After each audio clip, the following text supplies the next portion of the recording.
Dear friends, shalom. Good evening. I speak on behalf of Judith Katzover and myself. It is great to see you all at our second וגאו lecture, Zoom lectures in English. We first and foremost want to thank Renee Margolis and Shira Schreier for all their work arranging these lectures. And thank you to Yigal Komisarov for being our technical Zoom man. Tonight, we have the honor and pleasure of hearing a talk by our dear friend, former member of Knesset, Professor Arieh Eldad. Professor Arieh Eldad is a resident of Kfar Adumim, has 5 children, Kenai Nahora, and 20 grandchildren, Ken Yirbu. He's a plastic surgeon, professor of medicine, and an Israeli politician, retired brigadier general, formerly chief medical officer of the IDF, former member of Knesset for the National Union and Otzma. Eldad was first elected to the Knesset in 2003. Prior to the scheduled Israeli withdrawal from the Gaza Strip and the northern Samaria in August 2005, Arieh was the only member of parliament to call for non-violent civil disobedience as a tactic in the struggle against the government. Eldad even walked the few hundred kilometers between the now evacuated community of Sanur, may we all go back there, to Neve Dekalim in order to attract attention to the opposition to the withdrawal plan. In February of 2006, when Amona was destroyed, Arieh was injured during the confrontation between demonstrators and police who used force recklessly. Arieh Eldad supports the ideology of the greater land of Israel, supports sovereignty, believes in the right of the Jewish people to settle in all areas of the land of Israel, and strongly opposes the establishment of a Palestinian state west of Jordan. Professor Eldad proposes the rehabilitation of Palestinian refugees in Arab countries, and he leads a political program called 2 States for 2 Peoples on both sides of the Jordan, based on the idea that Jordan is Palestine. Arieh is the son of Professor Israel Eldad, formerly one of the leaders of the Lehi underground group, thanks to whom the British left the land of Israel. Arieh's latest fascinating book in Hebrew on trees and splinters is about the Lehi, and anyone who does speak Hebrew and read Hebrew definitely should read the book.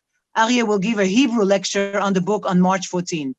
Last but not least, for us, the sovereignty movement founded by Women in Green, Arieh Eldad is a dear friend, a full partner, always there with us whenever we call him, whether it is on our yearly Tisha B'Av walks or on any hill in Judea that we redeemed and developed. Arieh is always there with us. This is our opportunity to say to you, dear Arieh, thank you, and chazak ve'ematz. Arieh will talk on the conflict, revisited, for 45 minutes. Your microphones will be closed, and after that, we will have 15 minutes or more of questions and answers. Tomorrow, please God, you will get a YouTube link to this lecture. Best if you all open your videos. It's always better on Zoom if the speaker can actually see you. Arieh, the microphone is yours. Thank you very much. Go for it. Thank you very much. Good evening here. Good morning, Carol. Far away from us. It's a special pleasure to see my cousin in one of these little boxes here. Well, it will not be an election campaign speech. I would like to share with you some rethinking about previous ideas that I had, because the situation in Israel and in the Middle East is continuously changing. And one must examine his ideas and views in the light of these changing, just to be sure he is not speaking of yesterday and something that is not standing the current situation. So may I share the screen? Yes, if it will work, yes. I used to speak for many years about the conflict, the Jewish Muslim, the Israeli Arab conflict. And I try to convince my audience that this is not a territorial conflict. I think I first saw this demonstration, this presentation from Hashem Yikom Damo Rechavam Ze'evi Gandhi, who used to print it on postcards and send it all over to demonstrate the fact that the conflict between us and the Arabs can't be a territorial conflict, because look what huge territory the 22 Arab states have, and it couldn't be just a fight over a few square kilometers. It is true, but not all the truth, because you know that the size of an empire never was a reason for an empire not to go to war with another empire or state. So the size of the Arab states is huge compared to Israel, of course, and compared to Judea and Samaria, which is the center of the conflict right now. So it is not the main reason, but we can't, unfortunately, we can't tell the Arabs in Judea and Samaria, go to Saudi Arabia, it's huge and empty space, and you can settle there and everything will be fine. But looking at the dimension of the territories held by Arabs and by the Jewish people in Israel, it seems that if it was only a territorial problem, it could be solved long ago. And we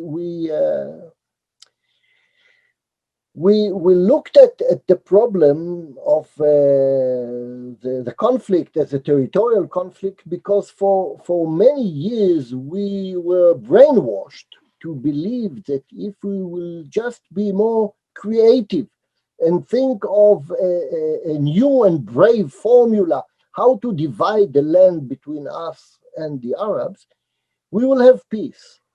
But the division of the land, which is a simple cure and a very reasonable cure for a territorial conflict, was tried,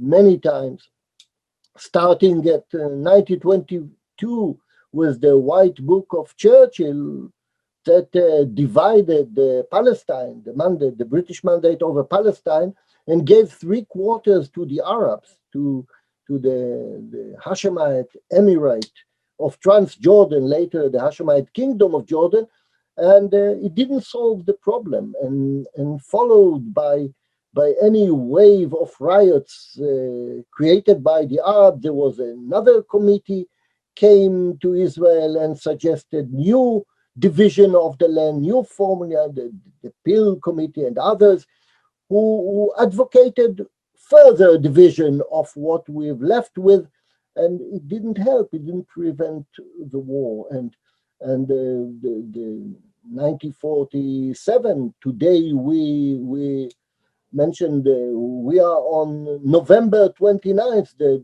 decision of the United Nations General Assembly in Lake Success in 1947. Was a further suggestion of a division of the land in order to solve what seems to them a territorial conflict, but it wasn't.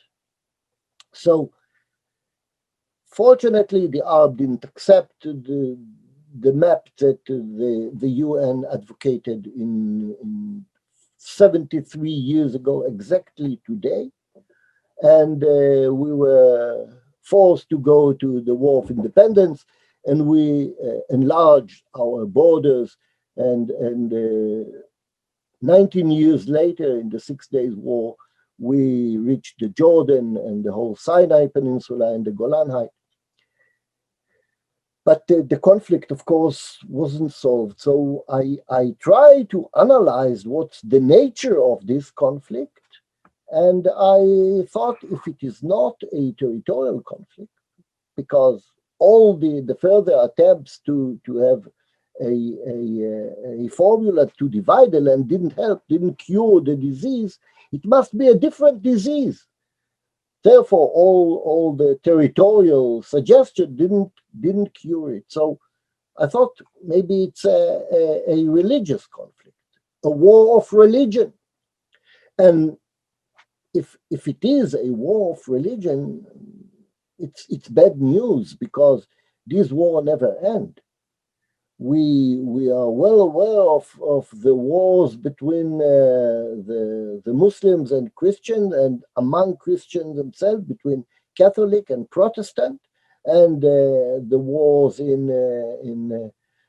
between the Muslims themselves, between the Sunni and the Shia, and they goes for hundreds and hundreds of years, and they do not end. So these are bad news, and a lot of people try to avoid this diagnosis of the nature of the conflict, because they thought if it is a real religious war, we will never have peace. And politicians are not allowed to say to their voters, we can't bring you peace. The other way around, I promise you that the war will go on and carry on as long as we exist here. And this is true. Even if I try to revision my thinking about the situation, I can't see any future peace in the horizon. And in the next horizon after that, there isn't any peace, because the war will go on. But we see some. So if we look at the fuel that motivate the Palestinians and Iranian in their hate against Israel, there is a strong religion motivation in the hate, in the fighting against us. So, but there are changes in the Middle East in the past 30, 40, 50 years. We have peace with some of these Muslim states. Is this a proof that this is not a territorial, this is not a war of religion? We have peace with Egypt. We have peace contract with Jordan. Both are very cold, but to some politicians are very beneficial to the hidden interest of both countries, or three countries, but they're not warm peace, and there's no good relation. And recently we have an eruption of peace contract with the United Arab Emirates and Bahrain and Sudan, and perhaps Saudi Arabia in the next couple of weeks or later. I've heard today that the Saudi MBS is trying to cool down a little bit the hopes that we will have normalization in the next couple of weeks, because he wants to keep it and save it as a welcome present for the next American president. I don't know, it might be, but we have to tell him, look, he is not a very young fellow. You can't wait too long. So it seems that something with Saudi Arabia will happen. Is this a proof that this is not a war of religion? Because Egypt and Jordan and UAE and Bahrain and Sudan, perhaps Saudi Arabia, perhaps other Muslim countries will have peace agreement with us. What does it say about what we used to say, that this is a war of religion, that the land of Israel will be forever a Waqf land, that no Muslim is allowed to recognize the right of the Jewish people to rule it, because it's one of the columns, the basis of Islam, that what is Dar al-Islam, the house of Islam, what the Muslim Caliphate in any given moment of the history was ruling it. You can never accept the fact that the infidel, the Christian, the Jews, will rule it. But there is a situation like most of the Muslim countries keep good relations with Spain.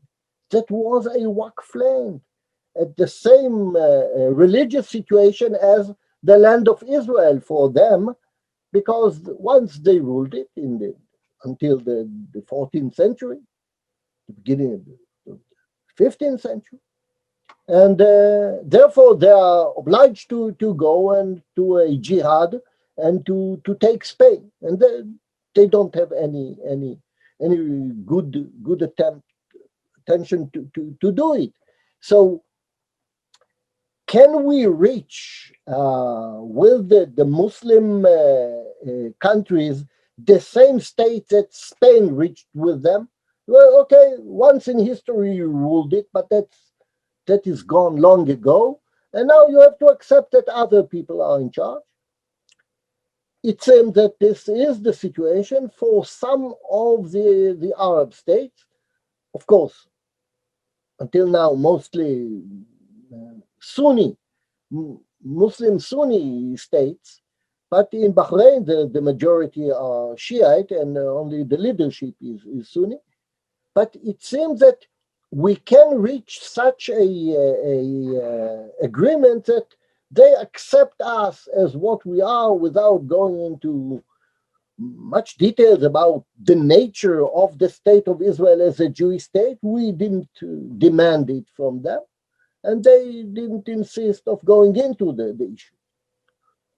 It seems that most of the countries that insist to not to accept any Jewish existence in the state of Israel from religious reasons are the Palestinians and the Iranians.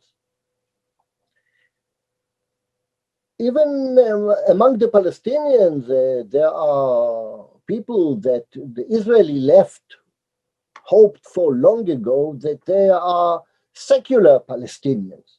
They are not religious, therefore they are not religiously motivated, therefore we do not have a religious war with them. But even with Yasser Arafat, it wasn't a religious as Nasrallah or as Ismail Haniyeh of Hamas in Gaza. Even with him, the religion motivation was essential, extremely strong. So what is the real nature of the conflict? Is it a religious war? Is it a territorial conflict? And the answer is important because it will have to lead us toward a reasonable formula, if not a peace agreement, a formula that will allow us to live in the land of Israel without giving our homeland to our enemies and without growing hope for peace if we just give up more land. I think, trying to revise my formula, I used to say it is not a territorial conflict, it's a religious war. But the growing numbers of Muslim Sunni states that are ready to reach an agreement with us a little bit undermine this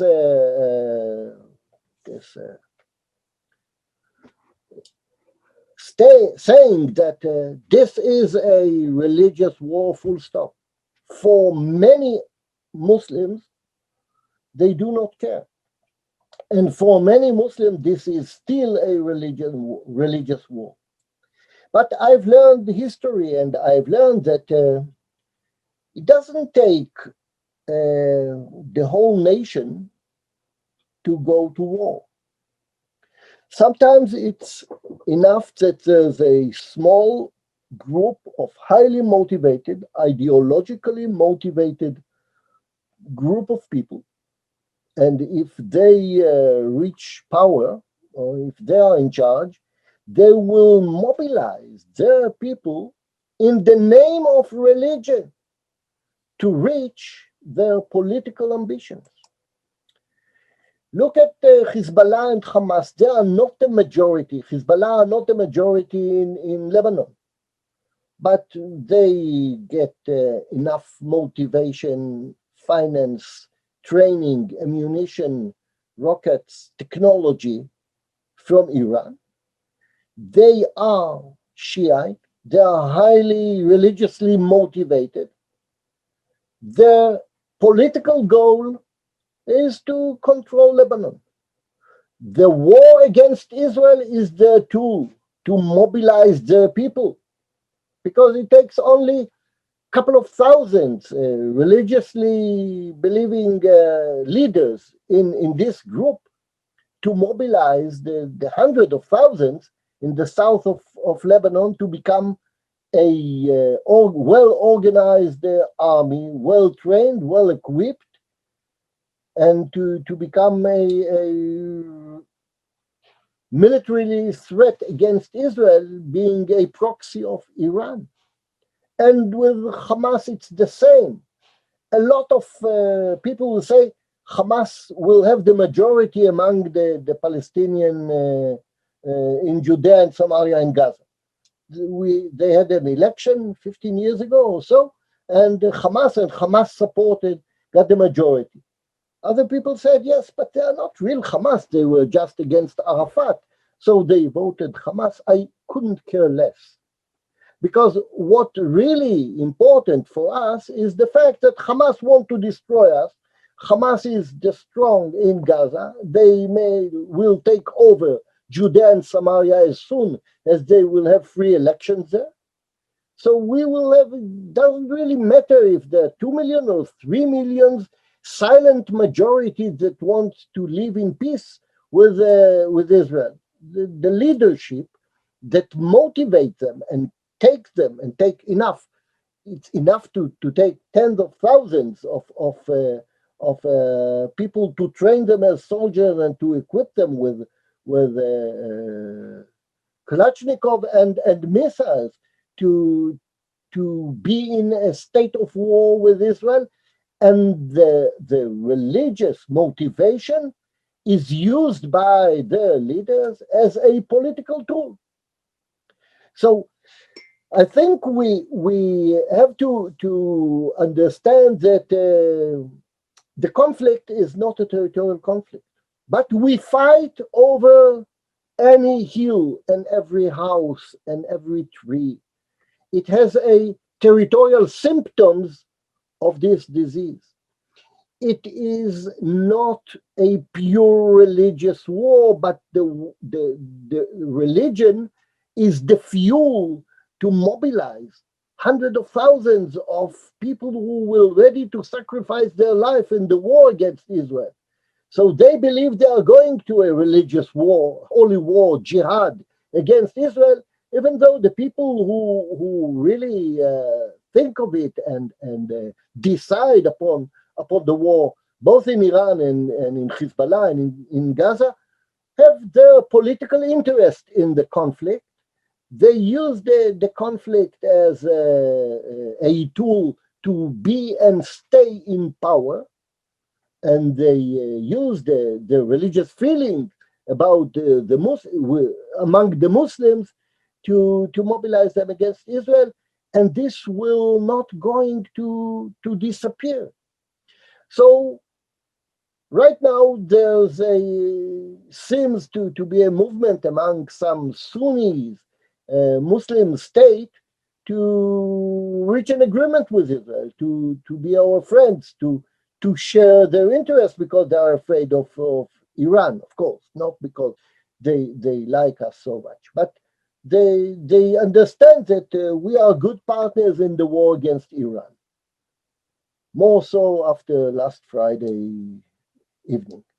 But if they do it tomorrow morning or in 10 years' time, they might change their political interest, and it will be within the border of interest to go to war with Israel in order to mobilize their people for something, and they will use the religion motivation against to move these people. Look at this list of characteristics of what's going on in the war between the Sunni and the Shiite among themselves that goes on for 1400 years. Millions were killed. The war against Israel seems to be the glue to make them go against a specific target, from Iran to Lebanon to Gaza and other spots on the globe as well. But it is not that the Sunni are good for us and the Sunni and the Shiite are bad, because look at Bahrain. Bahrain is the majority are Shiite, and Azerbaijan, one of our closest allies, are Shiite majority. But it seems that if the leadership is not using their religion as a fuel to motivate a war against us, so the religion becomes less important, both among Shiite and among Sunni. Is it good news? Gurnisht, as we say. Nonsense. The human history is full with terrible wars that lasted hundreds of years, motivated by religious feelings, or at least the flags were religion. I'm not sure the Pope or the Crusaders, the Crusaders kings in Europe were really the reason for them to come and leave their country and go all the way to Israel to liberate the Holy Sepulchre was true religion. It was a political reason, but they motivated their people, their soldiers, their warriors with religious reasons. We must free the Holy Sepulchre from the dirty hands of the Muslims that conquered the Holy Land. And we see what we call the 30 Years' War in Europe in the 17th century that lasted much more than 30 years and long after Westphalia Peace Accord. But it was a war, a political war between countries and nations. But the facade, the mask was a war between the Catholic Church and the Protestant, and the war in Ireland and the war in Balkans that last 1,000 years between Muslims and Christians. It is a religious war of Muslims against their neighbors, and we see it all over the globe. But it is a ethnic, political, national war, using the religious differences as a fuel, as a tool to motivate the people, and in other places in the world, of course. So, do we have reasons to be optimistic if it is not a pure religious war, but it has a lot of political, national, ethnic components in this war? Before that, we have to define what is optimism in this case, because people might say, well, optimism if the Palestinians will come in peace with us. I'm not sure this is such a good news, but I try to look at optimism on a larger perspective. If it is not purely religious, if it is religious conflict, we'll never have peace with the Arabs. It's a good reason to be optimistic.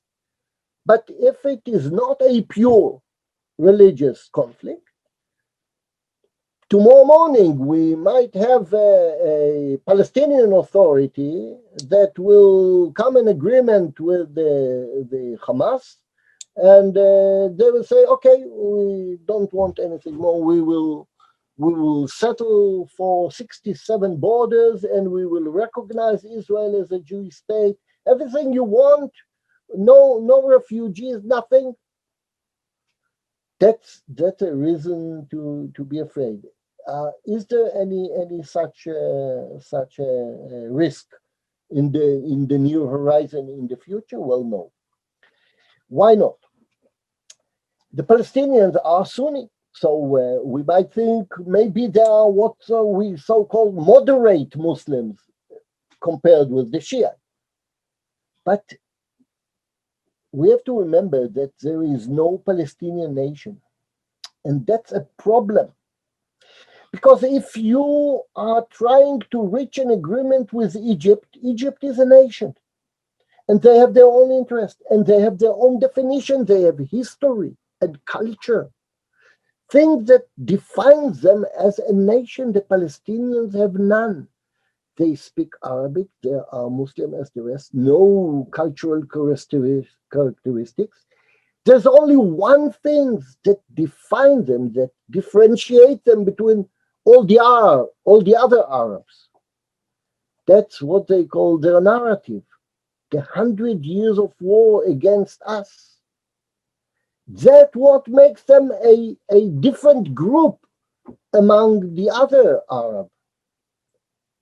And if this is the only item that defines them as a nation, they will not give it up very easily.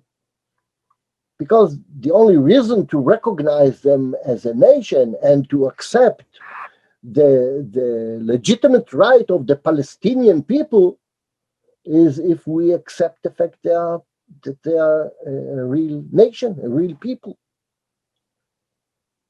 The only thing that really makes them a nation is the war against us, and they will not give it up. So this is a reason to stay optimistic.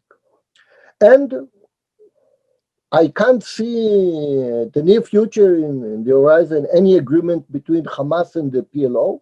Hamas may or might take over the whole Judea and Samaria if we will allow some free elections there, and if no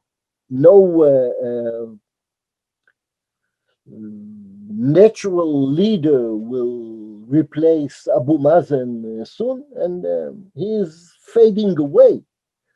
And I hope Israel will never agree to free this terrorist from our jail and make him the leader. What else can we see that even though it is not a pure religious conflict, but has some national or political components in this conflict, what can make us sure that we are not seeing any peace in the horizon? Look at these maps that are the educational material of UNRWA, United Nations Relief and Welfare Organization of the UN. The state of Israel is not here at all. It's only Arab names of all the cities and the villages in Israel. And another way to look at the Palestinian entity is to look at it as part of Greater Syria. That was a dream of many of them years ago. Now Syria is falling apart, and it's not a component, but they still teach it. These are Asham and Daesh advocated. They go to war. Daesh, the acronyms of Daesh is of the kingdom of the Muslim kingdom of Asham, which is Greater Syria. So these powers, these motivations are in the field and we can't ignore them, even though we say there are Sunni states that reach agreement with us. It doesn't mean that they will give up their religious motivation in the war against us. What about our side, not the Arab? By now I spoke only about the Arab side and their side, and what made me change some of my diagnosis about the nature of the conflict, but what can we do and what must we do in order to make sure that we will not collapse under the external and internal pressures. And of course, sovereignty is the most important tool to go forward. And in our situation, if we do not go forward and we stay, and it's a stagnation, eventually we'll go backward. And it seems that the state of Israel, with our Prime Minister Benjamin Netanyahu, missed a great and rare opportunity to enforce Israeli law on Judea and Samaria. I can't see when it will happen again, but we missed this opportunity. My analysis is that it happened because Netanyahu never wanted sovereignty over this land. He always looked at Judea and Samaria as bricks in any agreement that he eventually will reach with the Palestinians. He is not a leftist. He is not waking up in the morning, say, well, I must create a Palestinian state today because this is the most important thing I have to do for my people or for myself. But he's not all against it. We saw it in Bar Ilan's speech in the UN, in the American Congress. He can accept it. Netanyahu is a pragmatic leader. He is not an ideological leader. And he sees as his mission as a prime minister to navigate the huge boat of Israel, the ship of Israel, among the cliffs and icebergs, and make sure it will not crash.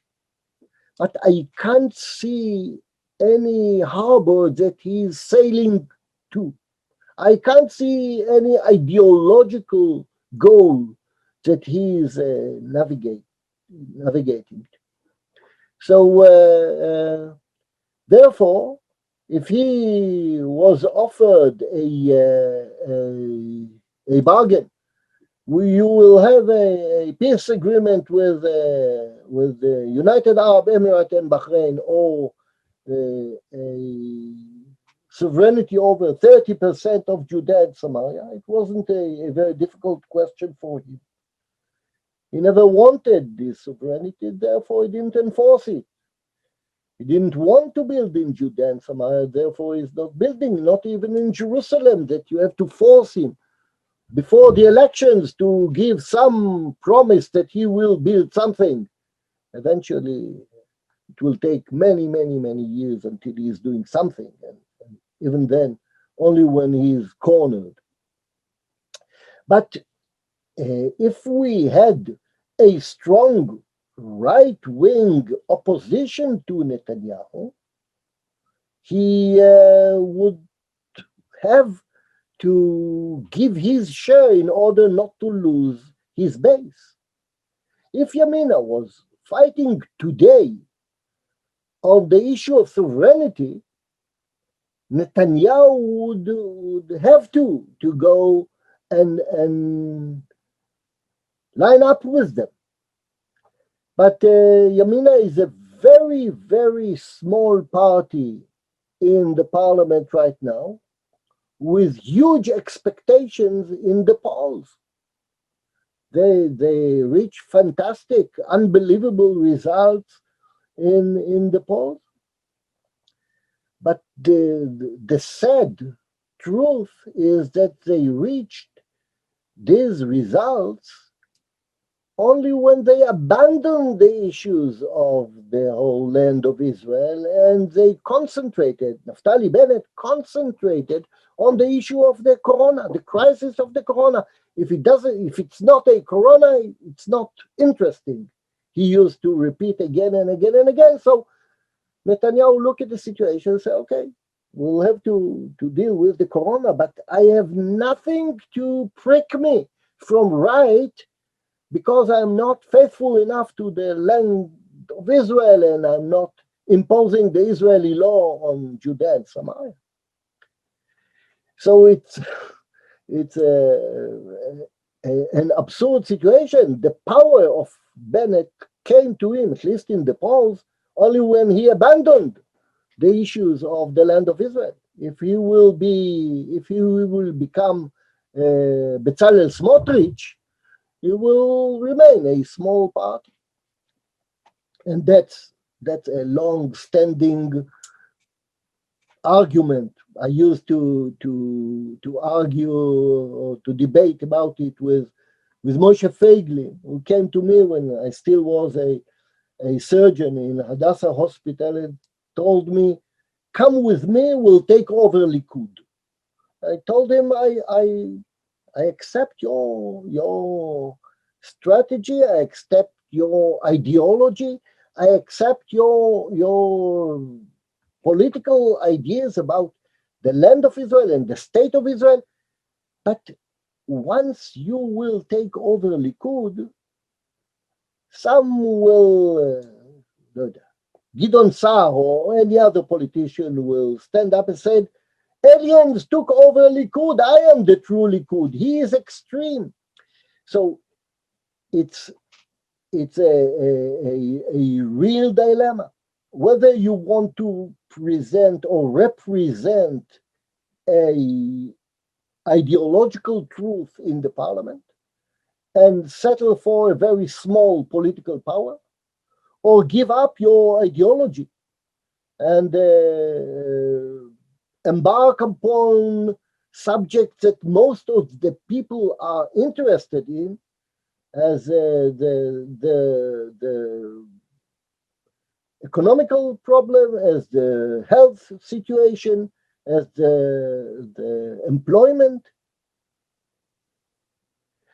And unfortunately, I don't have a good formula for it. I try to stay in the ideological arena, and now I am a retired politician that write in the papers and interviewed in the radio and give advices.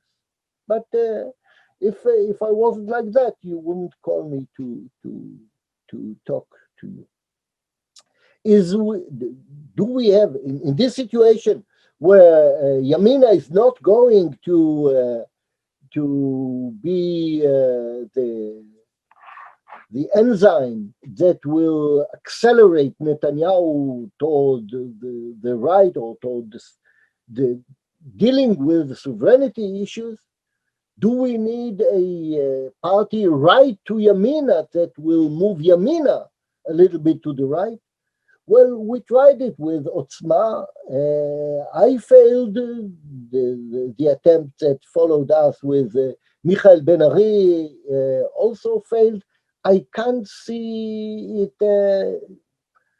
I can't see a situation where they really will be able to serve as a agitator to move all the political system to the right. So what can we do? There are few levers that we must press in order to try to mobilize the interest of the parties and then the politician. And the most important levers are the center issue of Temple Mount and E1. And if we will be able to convince the politicians to deal with these issues, we may have some leverage on them. I don't want to to elongate. I just want to add a sentence about a plan that Nadia mentioned. Jordan is Palestine, 2 states on 2. What about this plan? It still exists. The flirt with Saudi Arabia might have some input into it because the Saudis want to go to the same spot that we allow the Jordanians to go into it in Temple Mount. And Temple Mount is the key issue on this. But the problem with the wonderful plan of Jordan is Palestine that nobody supports it. It's a problem, yes. I mean, it's an excellent problem, but nobody wants it. So we have to put it in the freezer for another 2 weeks or 2 years until the situation will call for a plan B, and that will be the time that we will have to take it out and air it in order to put it on the table, if we will have a table by then. Okay, that's fine with what I had to. I told you it's not a speech for election. It's just sharing with you some of my thinking or revisions about the situation, and I'd like to hear some question or remarks if you have. אני פתחתי אפשרות לכולם לפתוח מיקרופונים, תודה רבה. First of all, יהודית, תכיני שאלה, רק שנייה. יהודית, תפתחי את המיקרופון. יהודית, תפתחי את המיקרופון. First of all, we want to say thank you. We want to say thank you. Judith, I will 1 second pass on the microphone to Judith, and I'll translate what Judith says in 1 second. I just want to say thank you to Arieh for a fascinating lecture and making us think definitely many points. Thank you to all of you for joining, and there's many more people that joined. We can't name all of you, but Ken and Anthony and Hillary and Julie, it's great to see all of you on the screen. I know that Yehudit wanted to ask something. Yehudit, I will translate what Yehudit will say now, because we're taking the microphone for the first question to Arieh. אריה, תודה רבה, היה ניתוח מאוד מעניין. אם הסכסוך הוא דתי, אז צריך לתת לזה גם פתרון דתי. האם הרב פרומן צדק בדרך שלו, והאם זאת הדרך? I will translate this question by Yehudit, and I will add one more sentence, and then we'll have Arieh answer, and then we'll have your questions in a minute. Yehudit is saying to Arieh, if it is a religious war or conflict, is the answer also religious? Was Rabbi Froman maybe right in talking to religious leaders? I would like to add to what you said at the end, Arieh, and I'm adding a question.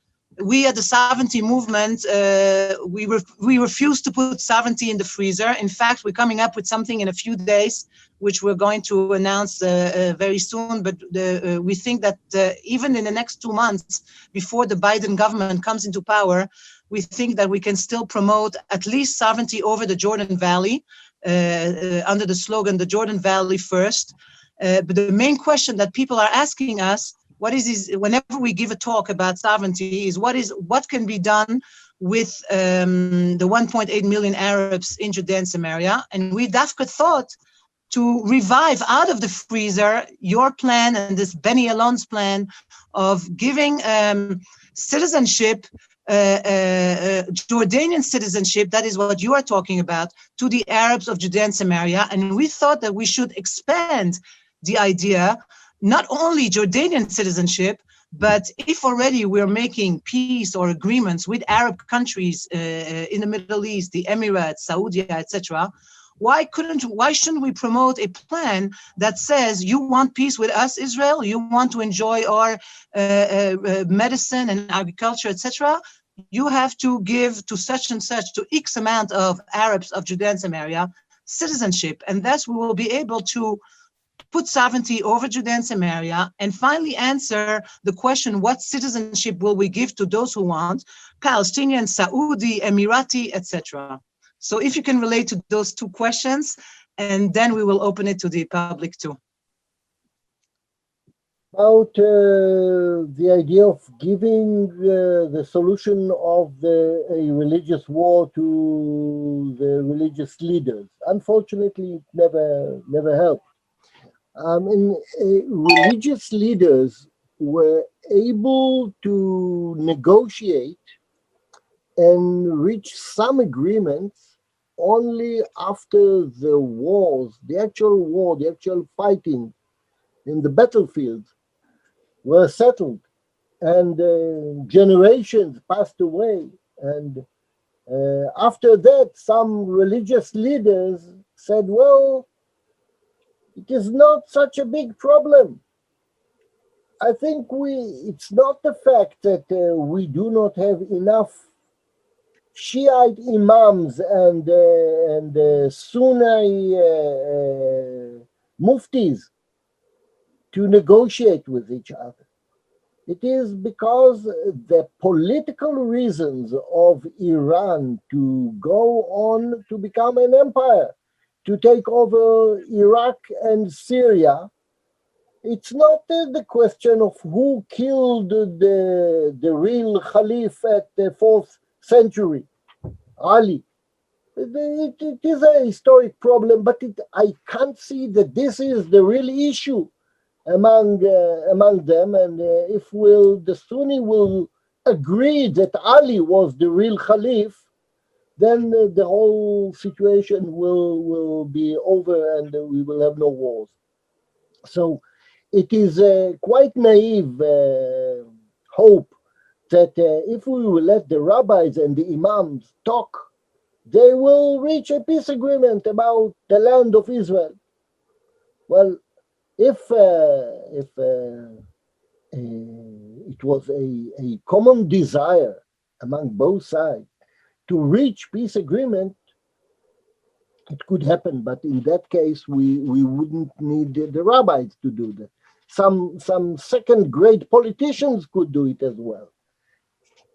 The motivations for war are much deeper. Therefore, speaking or talks between a rabbi and an imam or a mufti, unfortunately, will not help. Now, what about the 2 million Arabs in Judea and Samaria? Beni Elon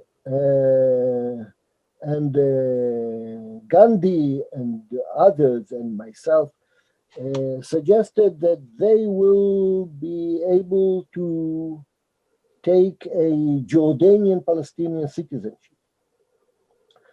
And the idea was to adopt November 29, 1947 resolution of the UN.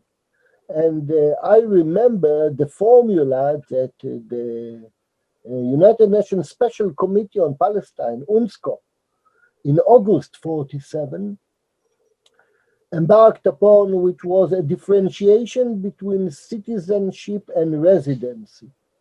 And they said the Arabs in the Jewish state, there was 600,000 Jews in the land of Israel at that time, and 1 million point something Arabs. And in the Jewish state there were, among these 600,000 Jews, there were 450,000 Arabs.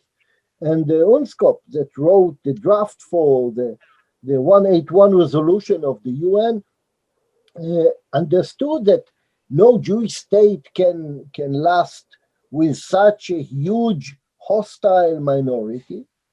So they advocated a split between citizenship and residency, and they said the Arabs in the Jewish state will be residents of the Jewish state and citizens of the Arab state. Therefore, we thought it would be a good idea if the Arabs in Judea and Samaria will be residents of Israel. We can't, if we believe that nobody will allow us to transfer them anywhere by force if they will like to emigrate, that's a great idea. But by now we have problems, and I'll speak a few sentences about these options as well. But if they will be residents of the State of Israel and citizens of the Hashemite Kingdom of Jordan that will become the Hashemite Palestinian Republic or whatever, Sure. that's a good idea. The problem is the Palestinians do not want it, and the Jordanians do not want it. But other than that, it's perfect plan. Why I thought the negotiations with Saudi Arabia are interesting, because Jordan is kept alive by the United States and by Saudi Arabia. If not, they would die. And Saudi Arabia has a huge lever on the Jordanian king, and they will be in a place to put pressure on him on this issue. Therefore, the negotiations with, of course, if they want to replace him as the guard of Al-Aqsa. But I think this new partner in the equilibrium makes a difference in this issue, and we might have a new tool in this game in order to revive the Jordan-Palestine option. Thank you. Is there anybody who wants to take the microphone with a question? Yes, I have a question, sir. Thank you so much for your presentation. Please make sure to give your name. All right. My name is Denise Gary, and I have a podcast here in the United States called The Denise Gary Show. I want to ask you, based on everything that's happening in terms of mosques in America and madrasas here and overseas in the Middle East and surrounding Israel, the level of hatred that continues to be taught in both public and private institutions in the Muslim Arab world, do you not think that there will be a religious war despite tremendous increase in trade and prosperity as a result of the normalization between Israel and countries such as Bahrain, Oman, United Arab Emirates, Sudan, etc.?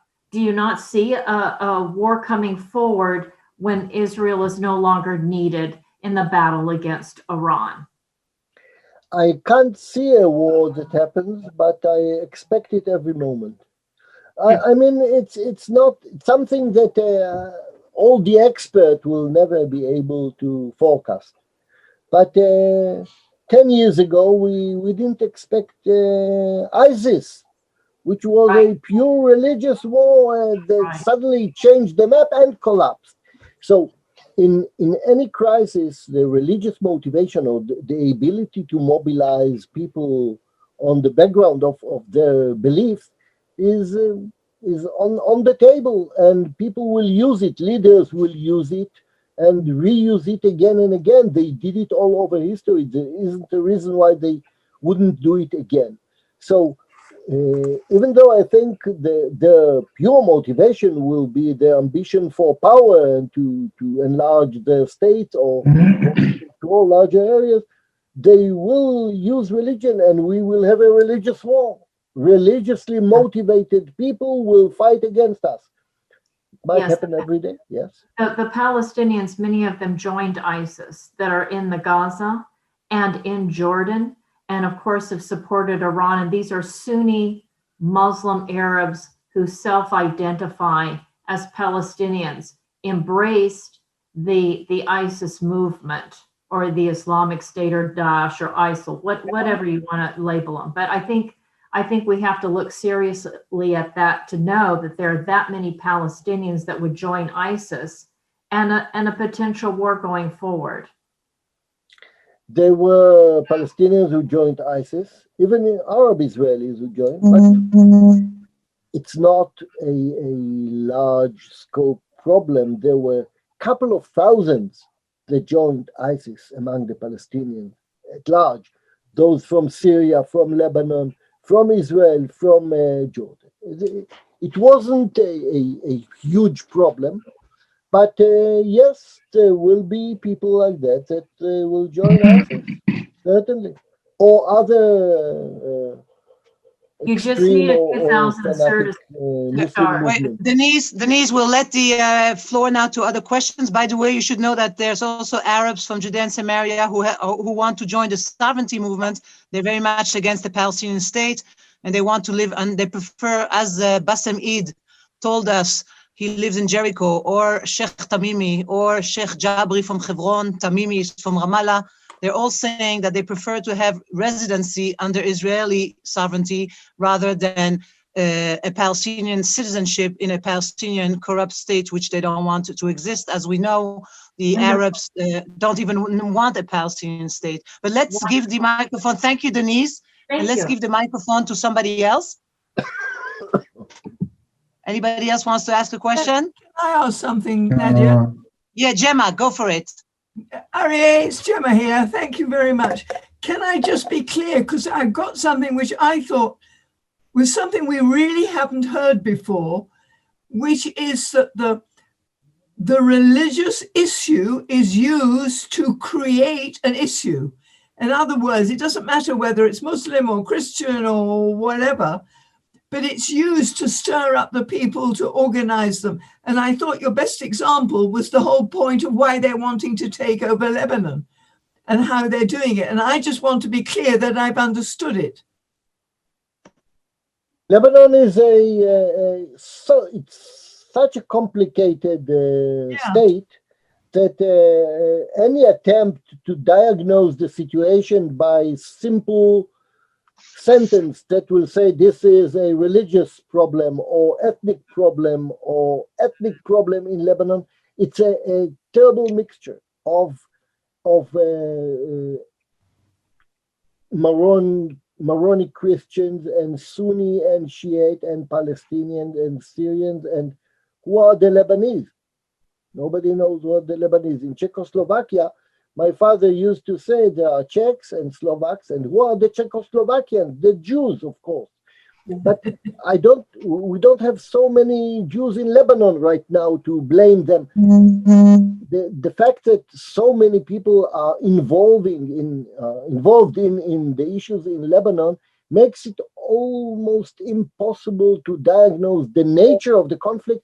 It is apolitical, it is interest, it is desire to have, or at least the Iranian desire to reach the Mediterranean through a land bridge that they will be through Syria and Lebanon.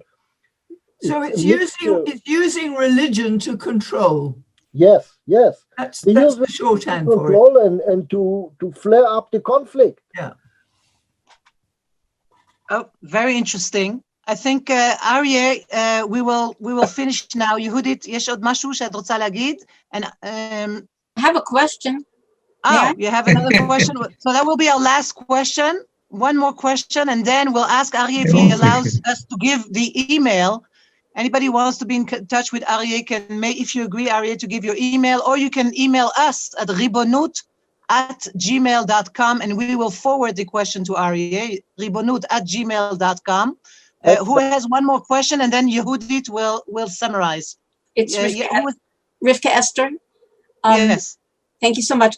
It's a pleasure to finally get a chance to meet you and hear your very refreshing thinking. There was one thing that caused me great alarm. It could be because I was so alarmed that I didn't hear you properly. So please allow me to ask the question. You said that you thought that the Saudim would be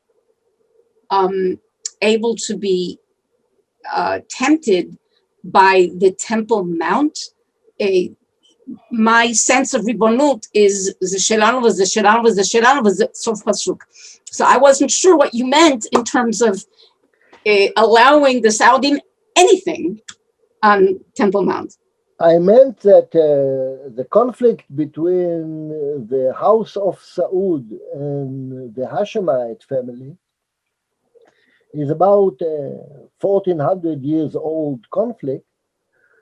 And one of the crowns that the Hashemite carry, even before they were in Jordan, is they are the guards of Al-Aqsa, the holy places in Palestine, in Israel. And as the Saudis kicked them out of Hijaz, of Saudi Arabia, and even though the British Empire promised the Hashemite family to make them the kings there at the end of First World War, they are still interested, and they want their share, and they are envy of what Israel gave Jordan a say in Temple Mount, and this is in the peace agreement with Jordan. It's a tragedy. It's most unfortunate. It will take time or special occasion to change it or to erase it. But I said their interest in the issue is to have the same place or the same title as the Hashemites carry now as the guards of the holy places in Al-Aqsa. But we don't want to give it to them. I didn't say we have to give them the other way around. We have to reverse the situation as it is with the Hashemites. Thank you. Thank you. I would like to translate the summary by Yehudit and then announce to you when the next lectures will be. Yehudit, את רוצה אז תודה רבה לכולם, לכל המשתתפים. תודה לאריה, ומהשיחה של אריה וממה שאנחנו מכירים מהדרך, קודם כל חשוב מאוד להבין את הסיבות לקונפליקט הזה, אבל צריך כל הזמן לזכור מה המטרות שלנו. Wait a minute. I want to translate 1 second. Judith says thank you to everyone. Thank you to Arieh. It is indeed very important to understand the reasons for the conflict, but also we must remember what our purposes are. And let's continue. זה העיקר, שאנחנו לא נשכח את המטרה, שזאת הארץ שלנו, והריבונות היא האחריות שלנו להכיל אותה על כל ארץ ישראל. The purpose, and first of all, to remember that the entire land of Israel belongs to us, and the purpose is entire Israeli sovereignty over the entire land of Israel, and that is what we continue to work on. Thank you, Judith. Our next lecture will be on December 13th in Hebrew by attorney Nitzana Darshan-Leitner, and in English on December 20 with attorney Simcha Rotman. Details will be sent to you by email. Arieh Eldad, you are great as usual. Thank you so much. We wish we would see you again in the Knesset, who knows, as a minister or prime minister. That would be the best. Thank you very much to everyone, and let's be in touch. If you need to be in touch with us, ribonut@gmail.com. Thank you, Shira. Thank you, Renee. Thank you, Yigal. Kol Tov.